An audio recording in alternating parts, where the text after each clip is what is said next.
Hello friends, Techman Pat here, and I got sent an article today by one of the viewers here on YouTube. Thank you very much, my friend.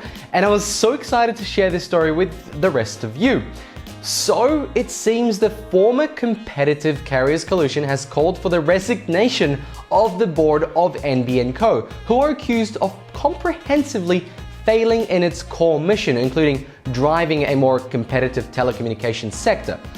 The NBN Co board should resign to allow incoming government to save the project. The massive public investment in building the NBN was predicted on the understanding that it would transform Australian communication markets. And this was not just or even primarily about transformative technologies. It was about driving a more competitive telecommunications sector to end the raw deal that consumers have suffered for years due to inadequate competition. So that's what I discussed in the previous video, is the pricing. The pricing has always been extremely high for broadband, and the NBN was supposed to somehow give a level playing field to different little providers to provide not only the actual basic internet, but the service, and differentiate themselves with that services and the pricing to actually give better deals for people in Australia. Now, creating a separate national wholesale-only access network removed the biggest barrier to competition, in time creating a level playing field to allow competitors equal access to customers. But the evidence is now that the NBN has failed to deliver against the core objective.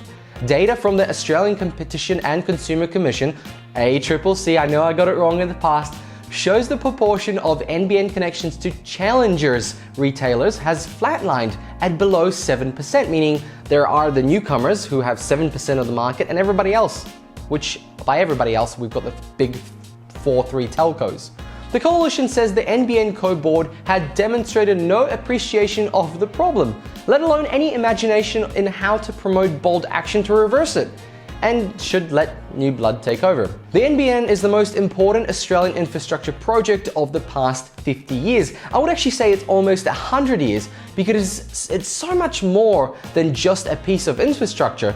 It's about affordable, innovative and responsive communication markets capable of making Australia the world's leading digital economy. Because digital is the future. I mean, we're teaching our kids at school digital, they're using their laptops, they're learning to code, and without a refresh and passionate new vision, there is a risk more than 40 billion will have been spent for nothing.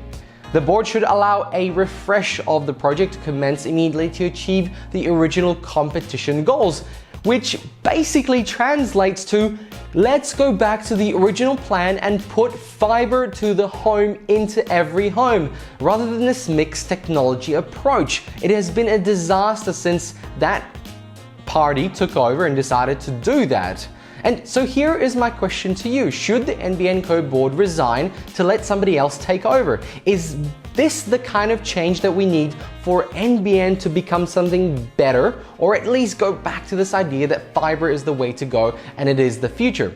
So let's look at some numbers so far. Please let me know in the comments, guys. I do read them and I do reply.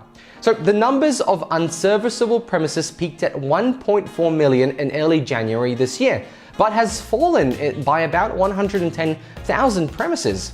In a media statement issued on Monday, NBN Co said the more than 8.1 million homes and businesses are now able to order a service from their preferred retailer by the end of June. And an additional 628,000 homes and businesses are expected to be able to connect to the network. That appeared to suggest the company would have about 8.7 million premises, rather than 9.7 million premises ready to connect by the financial year's end, which was actually required, or at least planned, which is a shortfall of 900,000 premises. This update excluded premises that will shift their status from not yet ready to connect to ready to connect.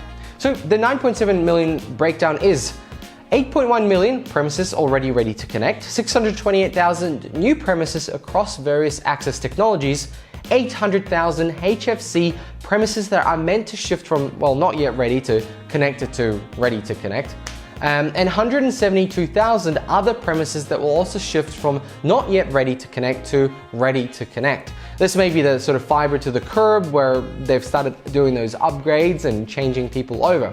And obviously also potentially a part of the wireless rollout. So here we have almost 10 million premises connected. How does that make you feel? Almost 10 million homes and businesses are able to connect to the NBN in one way or another. And I guess we have to understand that yes, they are connected, and well done for that large number. But the service is not yet up to scratch. And I can see it in the comments you guys leave in my videos that you are really not happy with the actual speeds that you are getting. So 10 million premises connected, what does that number actually mean to you? Nothing?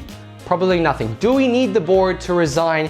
Do we need them to actually change over to a new idea, new people to take over and manage this whole mess and potentially rescue it? Because it's definitely rescuable. Don't get me wrong, these videos are here to let people know about what's happening and potentially change and fix the issue, because it's still absolutely fixable. Nothing is never fixable. Except, I was gonna make the joke, except maybe the NBN, but no, we're gonna fix that, guys. Like, subscribe, let me know what you think. Again, I do read the comments. I'll see you guys in another video. Thank you very much for watching. I was gonna say like, subscribe. Oh my God, I'm missing the beat. Anyway guys, have a good Easter and I'll see you in another video on Techman Pat. Bye.